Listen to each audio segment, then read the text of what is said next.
मैं डॉक्टर भामा अग्रवाल आपके अपने यूट्यूब चैनल पर आपका स्वागत करती हूँ, अभिनंदन करती हूँ।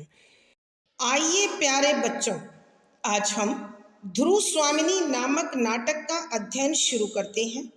इस नाटक के अध्ययन से पूर्व इसे सरल और सहज बनाने के लिए हमें इसकी भूमिका को समझना होगा, जो इस प्रकार है। ध्रुव स्वामिनी नाटक छायावादी साहित्यकार जयशंकर प्रसाद द्वारा रचित है, जो 1933 में प्रकाशित हुआ। यह भारतीय इतिहास के स्वर्ण युग गुप्त काल की पृष्ठभूमि को लेकर रचा गया। इसमें पुरुष सत्तात्मक समाज के शोषण के विरुद्ध नारी के विद्रोह द्वारा उसके अस्तित्व, अस्मिता, अधिकार, अनुचित विवाह से मोक्ष तथा पुनर्लगन की समस्या का समाधान प्रस्तुत किया गया है। यहाँ समुद्रगुप्त की मृत्यु से लेकर चंद्रगुप्त के राजा बनने तक के समय के घटनाक्रम को 3 भागों में विभाजित किया गया है।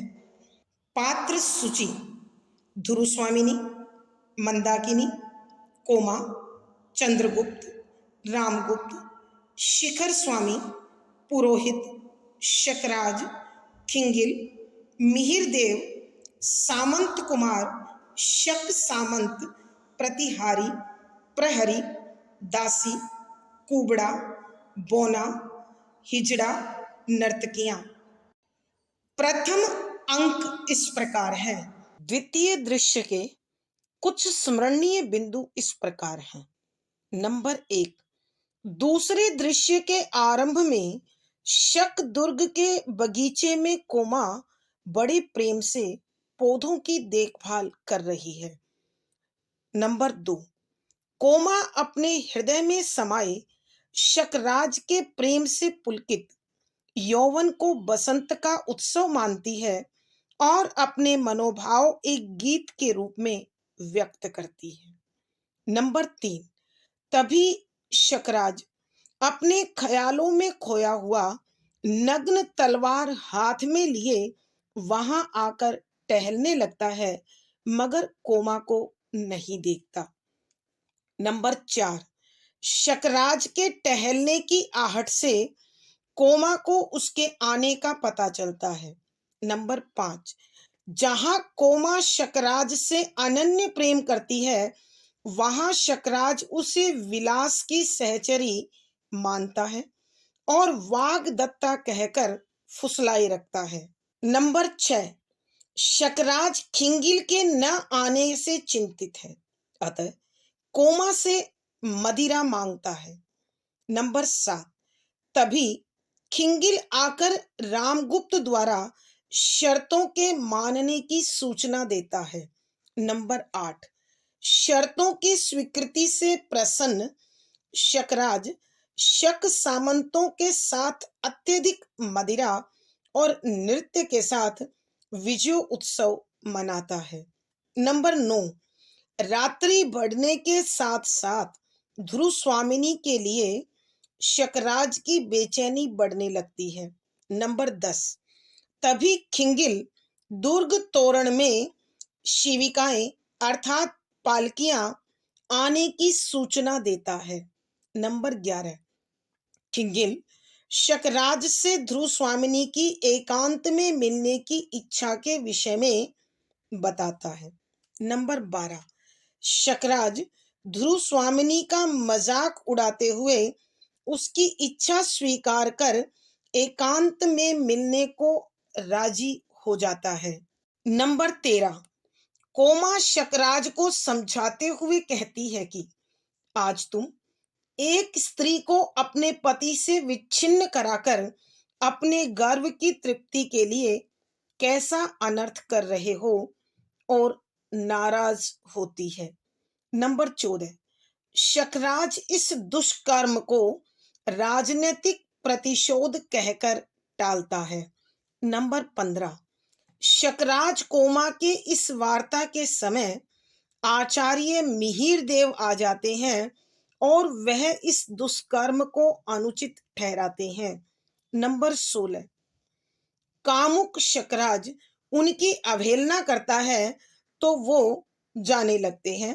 नंबर 17, उसी समय आकाश में विचरते नील लोहित धूमकेतु को देखकर अमंगल की सूचना देते हैं। नंबर 18, ध्रुव स्वामिनी के वेश में चंद्रगुप्त और ध्रुव स्वामिनी शकराज के समक्ष असली ध्रुव स्वामिनी होने का नकली दावा कर उसे भ्रमित करते हैं। नंबर 19, तभी चंद्रगुप्त असली वेश में आकर शकराज को द्वंद्व युद्ध के लिए ललकारता है।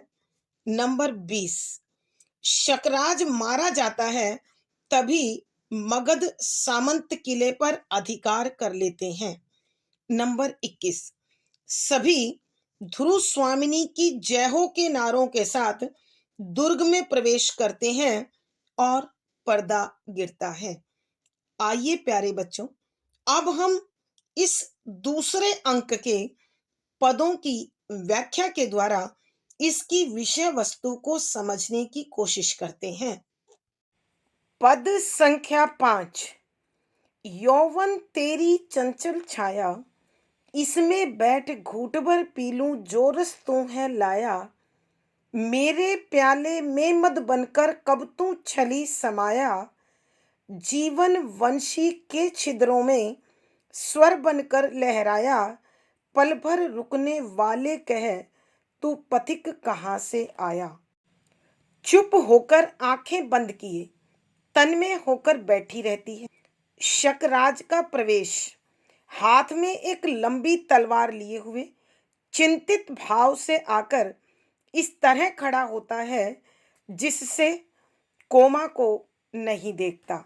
प्रसंग, प्रस्तुत पंक्तियां छायावादी साहित्यकार श्री जयशंकर प्रसाद जी द्वारा रचित ध्रुव स्वामिनी नामक नाटक के दूसरे अंक से ली गई है। संदर्भ, इस नाटक में नाटककार पुरुष सत्तात्मक समाज में नारी शोषण के विरुद्ध संघर्ष करता हुआ नारी अस्तित्व की लड़ाई लड़ रहा है। यहाँ विशेष तौर से अनुचित विवाह से स्त्री की मुक्ति और उसके पुनर्लगन की समस्या का समाधान प्रस्तुत किया गया है।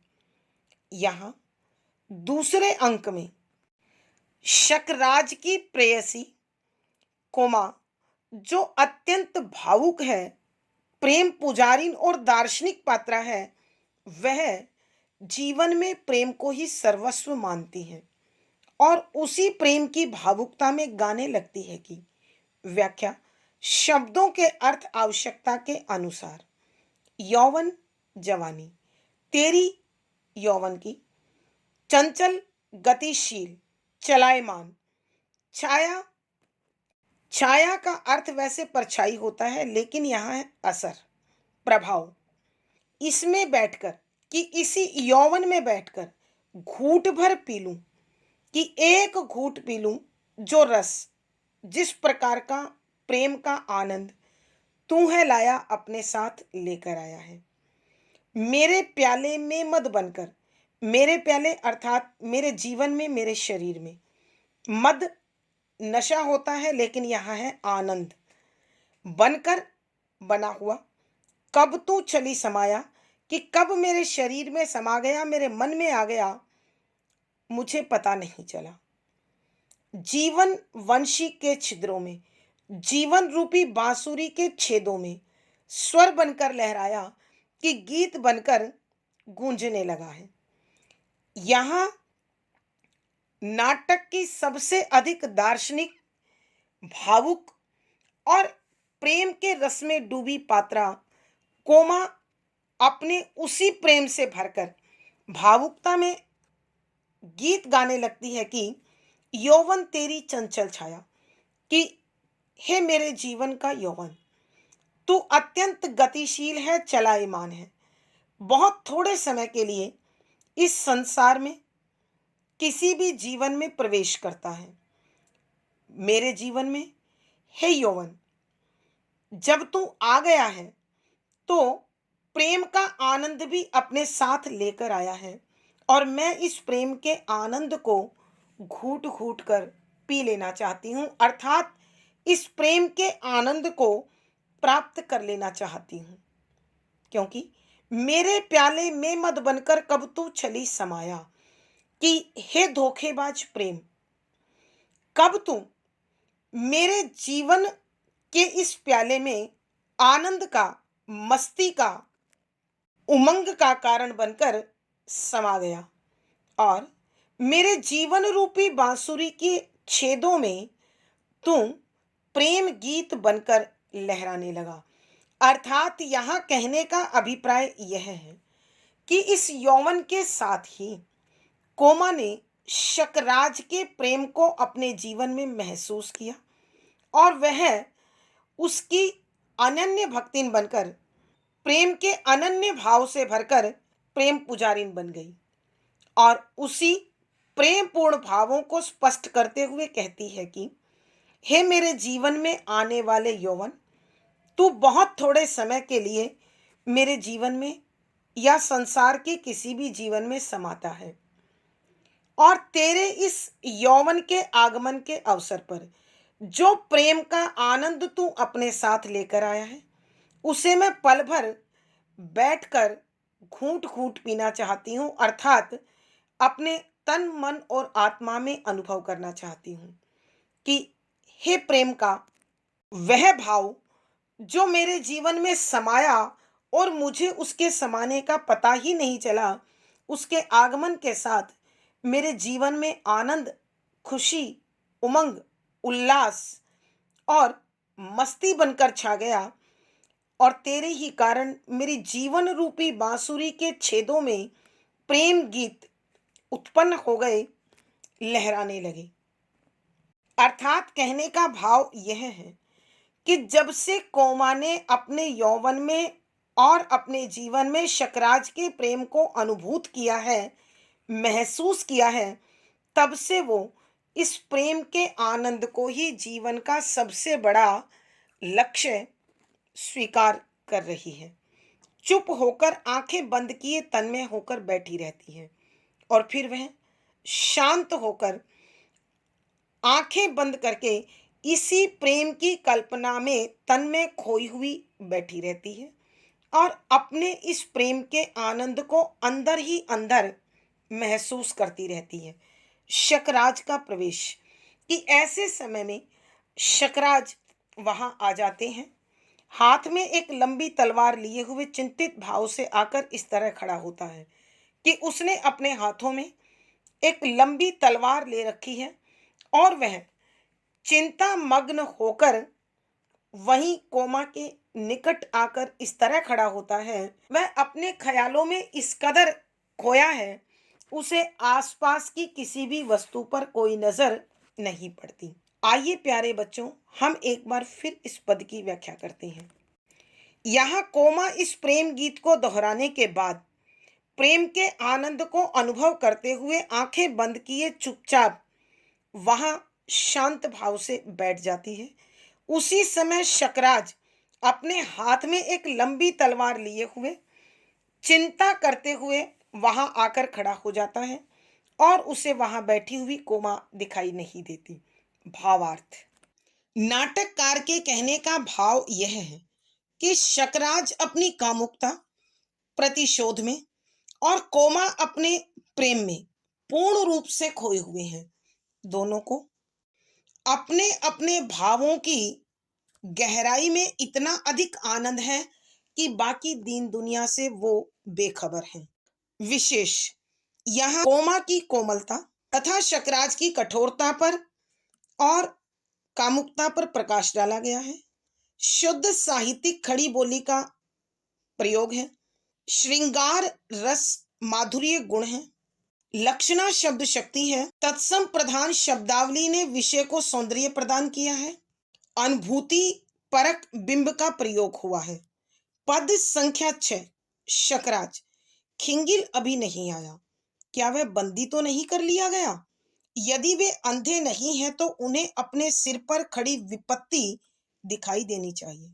सोच, विपत्ति केवल उन्हीं पर तो नहीं है, हम लोगों को भी रक्त की नदी बहानी पड़ेगी। चित्त बड़ा चंचल हो रहा है, तो बैठ जाओ। इस एकांत में अपने बिखरे हुए मन को संभाल लो। इधर उधर देखता है। कोमा आहट पाकर खड़ी होती है। उसे देखकर, अरे कोमा। प्रसंग पूर्ववत। संदर्भ, यहाँ नाटककार श्री जयशंकर प्रसाद ने दिखाई गई है। यहाँ नाटककार श्री जयशंकर प्रसाद ने उस घटना का उल्लेख किया है जिसमें शकराज बेचैनी से खिंगिल का इंतजार करता है ताकि उसे रामगुप्त की तरफ से मिलने वाले उत्तर के अनुसार आगे की रूपरेखा तैयार करनी पड़े। आगे की रूपरेखा तैयार करने का विचार करना पड़े। इसी का उल्लेख करते हुए लिखते हैं कि व्याख्या, शब्दों के अर्थ आवश्यकता के अनुसार। खिंगिल, दूत का नाम, अभी नहीं आया कि वह लौटकर अभी तक नहीं आया। क्या वह बंदी तो नहीं कर लिया गया कि कहीं गुप्त साम्राज्य के शासक रामगुप्त ने इस अपमानजनक संधि की शर्त रखने के कारण उसे कारागार में तो नहीं डाल दिया, उसे कैद तो नहीं कर लिया। यदि वे अंधे नहीं हैं तो उन्हें अपने सिर पर खड़ी विपत्ति दिखाई देनी चाहिए। अब अपने आप ही शकराज अपने आप से बात करता है, खुद से बात करते हुए कहता है कि यदि गुप्त सम्राट रामगुप्त अकल का अंधा नहीं है तो उसे अपने सिर पर खड़ी यह मुसीबत अर्थात शकराज की बर्बरता का, कठोरता का उसे अवश्य एहसास होगा। सोचकर, विचार करने के बाद विपत्ति केवल उन्हीं पर तो नहीं है कि यह युद्ध की स्थिति केवल उन्हीं के लिए तो हानिकारक नहीं है, हम लोगों को भी तो रक्त की नदी बहानी पड़ेगी, कि हम लोगों को भी इस युद्ध में बहुत अधिक खून बहाना पड़ेगा, अर्थात बहुत भारी जन धन की हानि उठानी पड़ेगी। चित्त बड़ा चंचल हो रहा है, तो बैठ जाओ कि मन बहुत बेचैन है। कभी संधि की शर्त के अनुसार ध्रुव स्वामिनी की प्राप्ति की कल्पना से आनंद मग्न हो जाता है और कभी इस अपमानजनक संधि के परिणाम को सोचकर बड़ा चिंता मग्न हो जाता है। इसलिए वह कहता है, पल भर मैं यहाँ बैठ जाऊं, इस एकांत में अपने बिखरे हुए मन को संभाल लूं कि इस एकांत जगह में, इस शांत जगह में मैं अपने इस प्रकार बिखरे हुए अस्त व्यस्त मन को ठहराने की कोशिश करूं। इधर उधर देखता है कि यहां वहां देखता है कोई है क्या, और जब इस प्रकार वो टहलता है तो कोमा आहट पाकर खड़ी हो जाती है कि कोमा को किसी के आने की आहट सुनती है, अतः वह सीढ़ी पर से खड़ी हो जाती है उसे देखकर। और जब शकराज को अपने पास देखती है तो, और जब शकराज अपने पास कोमा को देखता है तो, अरे कोमा, कि अरे कोमा, तुम यहाँ। आइए प्यारे बच्चों, हम एक बार फिर इस पद की व्याख्या करते हैं। यहाँ शकराज खिंगिल के लौटने में देर होने पर अत्यधिक चिंतित है और वह मन ही मन विचार करता है कि अभी तक खिंगिल लौटकर क्यों नहीं आया। कहीं इस अपमानजनक संधि के कारण रामगुप्त ने उसे बंदी तो नहीं बना लिया और उसे कारावास में तो नहीं डाल दिया। अब स्वयं इसका उत्तर देते हुए कहते हैं कि यदि रामगुप्त अकल का अंधा नहीं है तो उसे अपने सिर पर खड़ी हुई यह मुसीबत दिखाई देनी चाहिए, अर्थात शकराज अपनी कठोरता और अपनी बर्बरता के विषय में बहुत अच्छे से जानता है और वो कहता है कि अगर रामगुप्त जरा भी समझदार है तो वह हमसे युद्ध के लिए तैयार नहीं होगा। फिर कुछ विचार करते हुए, विपत्ति केवल उन्हीं पर तो नहीं है, हम लोगों को भी रक्त की नदी बहानी पड़ेगी, कि यह युद्ध रूपी मुसीबत केवल गुप्त साम्राज्य के लिए मुसीबत नहीं है। जहां गुप्त साम्राज्य को इस युद्ध के कारण भारी नुकसान झेलना पड़ेगा, वहीं हमें भी खून की नदी बहानी पड़ेगी और जनधन की भारी हानि झेलनी पड़ेगी। चित्त बड़ा चंचल हो रहा है, तो बैठ जाऊं। कि मेरा मन बड़ा बेचैन है कि कभी तो शकराज ध्रुवस्वामिनी की प्राप्ति की कल्पना कर भाव विभोर हो जाता है और कभी युद्ध के विषय में विचार कर चिंतित हो जाता है। इसलिए अपने मन की बेचैनी को शांत करने के लिए सोचता है तो बैठ जाऊं कि पल भर यहाँ एकांत में बैठूं, इस एकांत में अपने बिखरे हुए मन को संभाल लूं। किस अकेले स्थान पर जो मेरा मन डावाडोल है, विचलित है, डगमगा रहा है, इसे मैं शांत कर लूं, ठहरा लूं। इधर उधर देखता है और फिर वह चारों तरफ देखता है। कोमा आहट पाकर खड़ी हो जाती है कि उसके आने की आवाज सुनकर कोमा अपने भावों से बाहर निकलती है और एकाएक खड़ी हो जाती है। कोमा को अपने निकट देखकर, अरे कोमा, कि शकराज हैरान होकर पूछता है कि कोमा, तुम यहां? भावार्थ, नाटककार जयशंकर प्रसाद जी के कहने का भाव यह है कि खिंगिल के न लौटने के कारण दोहरी मानसिकता से घिरा हुआ शकराज अत्यंत चिंतित है, परेशान है। विशेष यहाँ शकराज की मनस्थिति का सजीव चित्रण हुआ है। शुद्ध साहित्यिक खड़ी बोली है। तत्सम प्रधान शब्दावली ने भाव को सौंदर्य प्रदान किया है। करुण रस प्रसाद गुण है। लक्षणा शब्द शक्ति है। वर्णात्मक शैली का प्रयोग हुआ है। पद संख्या 7, कोमा, हाँ महाराज, क्या आज्ञा है? शकराज स्निग्ध भाव से देखते, आज्ञा नहीं कोमा, तुम्हें आज्ञा न दूंगा। तुम रूठी हुई सी क्यों बोल रही हो? कोमा, रूठने का सुहाग मुझे मिला कब? शकराज, आजकल मैं जैसी भीषण परिस्थिति में हूं उसमें अन्य मनस्क होना स्वाभाविक है। तुम्हें यह भूल न जाना चाहिए। प्रसंग पूर्ववत। संदर्भ, यहाँ नाटककार जयशंकर प्रसाद कोमा और शकराज दोनों ही विपरीत मनोभावों में खोए हुए हैं। लेकिन जब कोमा को अपने नजदीक शकराज देखता है तो वह ऐसे विचलित मन को संभालने के लिए कोमा के साथ अत्यंत भावनामय बातें करने लगता है।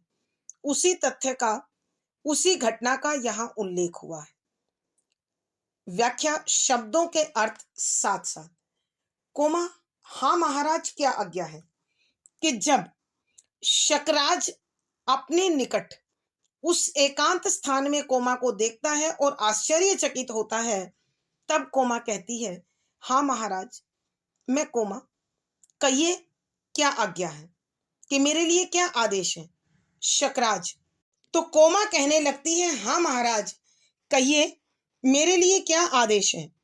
शकराज बड़े कोमल भावों से उसे देखता है, भावुकता से उसे देखता है और कहता है कि कोमा, आज्ञा नहीं, मैं तुम्हें आज्ञा न दूंगा।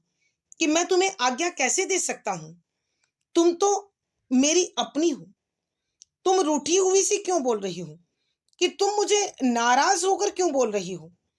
कि मैं तुम्हें प्रेम करता हूं, तुम मुझे प्रेम करती हो, तो आज यह नाराजगी कैसी है? कोमा, रूठने का सुहाग मुझे मिला कब? कोमा शकराज से कहती है कि मुझे कभी आपने इतना प्रेम किया ही नहीं कि मैं रूठूं और आप मुझे मनाएं। मुझे तो यह सौभाग्य आज तक कभी प्राप्त नहीं हुआ। मैं ही आपके प्रेम में अपना सर्वस्व त्याग करती आई हूं। आपने कभी मुझे इस प्रकार से प्रेम नहीं किया। शकराज, आजकल मैं जैसी भीषण परिस्थिति में हूं उसमें अन्य मनस्क होना स्वाभाविक है। तुम्हें यह भूल न जाना चाहिए। कि अपनी सफाई देते हुए शकराज कहने लगा कि मैं आजकल जिन भयंकर स्थितियों का सामना कर रहा हूं, कि जिन हालातों से घिरा हुआ हूं, ऐसी स्थिति में मेरा ध्यान बट जाना स्वाभाविक है, नैसर्गिक है। अर्थात आज जो चारों ओर मेरे भयंकर परिस्थितियां बनी हुई हैं, मैं उन परिस्थितियों को नियंत्रण में लेने के लिए प्रयासरत हूं। इसलिए तुम्हें पर्याप्त समय और सम्मान, अधिकार नहीं दे पा रहा हूं। तुम्हें भी मेरी इस स्थिति के विषय में ध्यान रखना चाहिए, भूलना नहीं चाहिए। आइए प्यारे बच्चों एक बार फिर इस पद की व्याख्या करते हैं। यहाँ जब शकराज अपने निकट कोमा को देखते हैं और आश्चर्यचकित होकर पूछते हैं, तब कोमा उनके प्रश्न का उत्तर देते हुए कहती है कि हाँ महाराज, कहिए मेरे लिए क्या आदेश है। शकराज कोमा के इस प्रकार पूछने पर बड़ी भावुकता से, बड़े प्रेम भाव के प्रदर्शन के साथ कहते हैं, कोमा, तुम्हारे लिए कोई आदेश नहीं, मैं तुम्हें कोई आदेश न दे सकूंगा, क्योंकि मैं तुम्हें प्रेम करता हूं। पर आज तुम मुझे नाराजगी के साथ क्यों बोल रही हो, रूठी हुई क्यों बोल रही हो। तब कोमा कहती है कि रूठने का सुहाग मुझे मिला कब, कि स्वामी, मुझे रूठने का सौभाग्य आपने दिया ही कब, कि मैं रूठूं और आप मुझे मनाएं। मैं ही प्रेम में सर्वस्व समर्पण करने आई हूं, आप तो सदैव अपने अन्य कार्यों में व्यस्त रहते हैं। शकराज, आजकल जैसी भीषण परिस्थिति में हूं, उसमें अन्य मनस्क होना स्वाभाविक है। कि शकराज कोमा की शिकायत सुनकर कहने लगा कि आजकल जिन भयंकर स्थितियों से मैं घिरा हुआ हूं, जिन हालातों ने मुझे घेर रखा है, ऐसे में मेरा ध्यान तुमसे बटना स्वाभाविक है कि मैं तुम्हें न पर्याप्त समय दे पा रहा हूं, न तुम्हारा अधिकार और न तुम्हारा सम्मान दे पा रहा हूं। तुम्हें भी मेरी इस हालात को देखते हुए शिकायत नहीं करनी चाहिए। भावार्थ। भावार्थ, यहाँ नाटककार के कहने का भाव यह है कि अपने अपने भावों और विचारों में खोए हुए शकराज और कोमा स्वयं में समर्पित है। कोमा शकराज की अनन्य प्रेमिका है, जबकि शकराज उसके प्रति वैसा प्रेम भाव नहीं रखते हैं। विशेष, यहाँ शकराज तथा कोमा की मनस्थिति का उद्घाटन हुआ है। शुद्ध साहित्यिक खड़ी बोली का प्रयोग है। तत्सम प्रधान शब्दावली ने विषय को गंभीरता दी है। श्रृंगार रस माधुर्य गुण है। अभिधा शब्द शक्ति है। वर्णात्मक शैली है। अनुभूति परक बिंब का प्रयोग हुआ है। पद संख्या 8 कोमा, तो क्या आपकी दुश्चिंताओं में मेरा कोई भाग नहीं, मुझे उससे अलग रखने से क्या वह परिस्थिति कुछ सरल हो रही है। शकराज, तुम्हारे हृदय को उन दुर्भावनाओं में डालकर व्यथित नहीं करना चाहता। मेरे सामने जीवन मरण का प्रश्न है। प्रसंग पूर्ववत। संदर्भ, यहाँ नाटककार उस घटना का उल्लेख कर रहे हैं जहां जब कोमा पहले से ही दुर्ग के बगीचे के पास बैठकर अपने प्रेम में डूबी हुई है और अपने ख्यालों में खोया हुआ शकराज वहां पहुंचता है, तो अचानक अपने निकट कोमा को देखकर अपने विचलित मन को संभालने की कोशिश करते हुए उससे बातचीत करता है। उसी बातचीत का वर्णन करते हुए लेखक लिखते हैं कि व्याख्या, शब्दों के अर्थ आवश्यकता के अनुसार। कोमा, तो क्या आपकी दुश्चिंताओं में मेरा कोई भाग नहीं। कि शकराज कोमा की शिकायत पर अपने आप को परिस्थितियों से घिरा हुआ दिखाकर उसके प्रेम का प्रति उत्तर प्रेम से देने की बजाय यहां वहां खोया हुआ दर्शाता है। तब कोमा अपने सच्चे जीवन साथी के धर्म का निर्वाह करती हुई कहती है कि व्याख्या, शब्दों के अर्थ साथ साथ, तो क्या आपकी दुश्चिंताओं में मेरा कोई भाग नहीं। तो फिर क्या प्रश्न पूछती है आपकी दुश्चिंताओं में, कि आपकी वो चिंताएं जो आपको व्यथित किए हुए हैं, आप उन्हें मुझसे बांट सकते हैं। मैं आपकी जीवन साथी हूं, अतः दुख सुख की सहचरी हूं। अपने मन के दुख को, अपनी चिंताओं को मुझसे बांटने पर वो हल्की हो जाएंगी।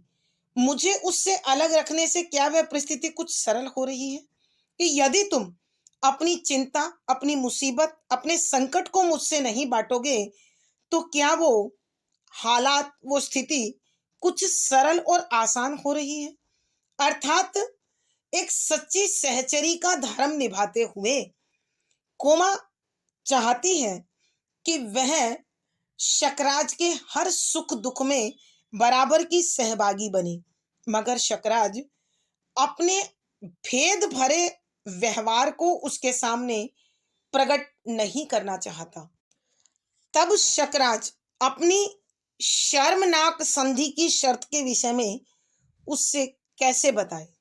इसीलिए सफाई देते हुए कहता है कि तुम्हारे हृदय को उन दुर्भावनाओं में डालकर व्यथित नहीं करना चाहता कि मैं तुम्हारे मन को इन विवादपूर्ण, इन दुखपूर्ण स्थितियों को, इन दुखपूर्ण बातों के विषय में बताकर दुखी नहीं करना चाहता, क्योंकि मेरे सामने तो अब जीवन और मृत्यु का प्रश्न आकर खड़ा हो गया है कि यदि मुझे जीवन में सम्मान चाहिए तो यह जीवन मरण का खेल खेलना ही पड़ेगा। आइए प्यारे बच्चों, हम इस पद की व्याख्या एक बार फिर करते हैं।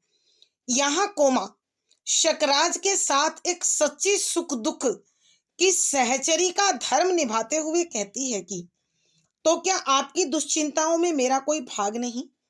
कि महाराज, क्या आप जिन बुरी चिंताओं से घिरे हुए हैं, आप जिस विपत्तिपूर्ण स्थिति से घिरे हुए हैं, जिस संकट से घिरे हुए हैं, वो संकट आप मुझसे बांटकर कुछ हल्का कर सकते हैं। मैं भी तुम्हारी सहचरी होने के नाते तुम्हारे सुख दुख में बराबर की सहभागी हूँ। मुझे उससे अलग रखने से क्या वह परिस्थिति कुछ सरल हो जाएगी?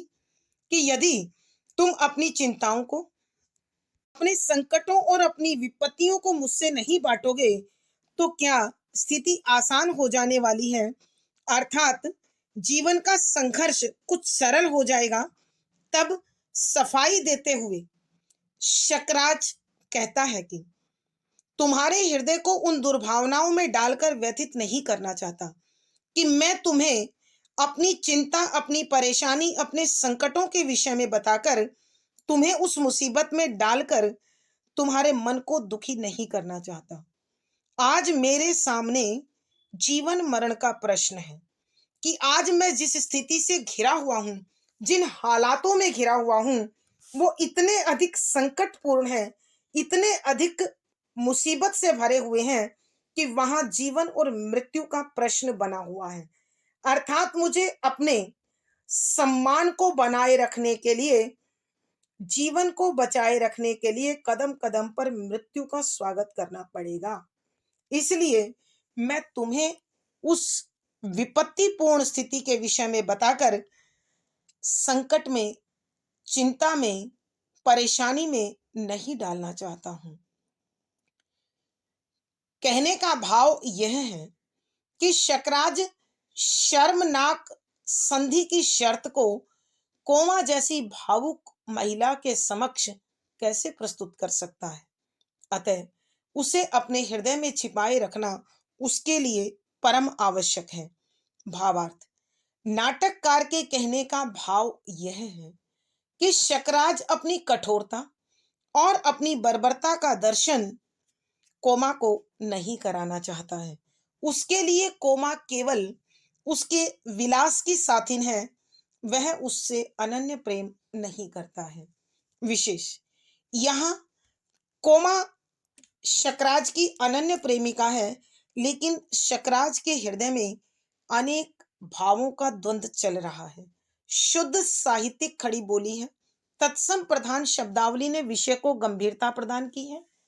श्रृंगार रस माधुर्य गुण है, लक्षणा शब्द शक्ति है, अनुभूति परक बिंब का आयोजन है, संवादात्मक शैली है।